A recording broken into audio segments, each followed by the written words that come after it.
Baku News internet televiziyasının rəhbərliyi qurumu olan təzyiqlərlə bağlı cümə axşamı reportyorların azadlıq və təhlükəsizliyin üstündə mətbuat konferans keçirir. İnternet televiziya Liberal Demokrat Partiyasının ofisində yerləşir və bu il sentyabrın sonlarından fəaliyyətə başlayıb. Telekanalın əməkdaşı Hikmət İsmailov televiziya təzyiqlərin bir qrup gəncin parlament buraxılsın tələbi ilə oktyabrın 20-sində keçirdiyi aksiyadan görüntüləri yayınladıqdan sonra başladığını deyib.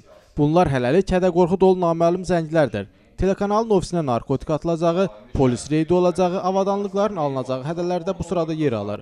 Bu hədə zənglərində kanalın mühacirətdə yaşayan eks-spiker Rəsul Quliyev tərəfindən maliyyələşdirildiyi iddia olunur.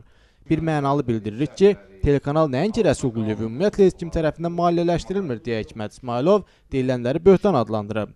Onun fikrincə telekanalda ölkədəki problemlərin işıqlandırılması kimlərsə narahat edir. Buna görə böhtan ataraq onu bağlamaq istəyirlər. İnternet televiziyanın redaktoru İlham Rəsulzadə daha çox hədələrə məruz qalır. Hədə zəngləri idanlar onun işdən getməsini tələb edirlər. Əks halda kiçik yaşlı övladının oğurlanacağı qorxusu gəlirlər. İlham Rəsulzadə naməlum şəxslərin 2 dəfə övladının getdiyi bağçada dolduqlarını nəzərə çatdırıb. Hədələrin gerçəkləşə bilməsi ehtimalı nəzərə alan redaktor uşağını bağçadan çıxarmağa məcbur olduğunu söyləyib. İlham Rəsulzadə yazılı olaraq 8 və 9 saylı polis bölmələrinə müraciət ünvanlasa da, hələ ki müsbət nəticə olmamasını nəzərə çatdırıb.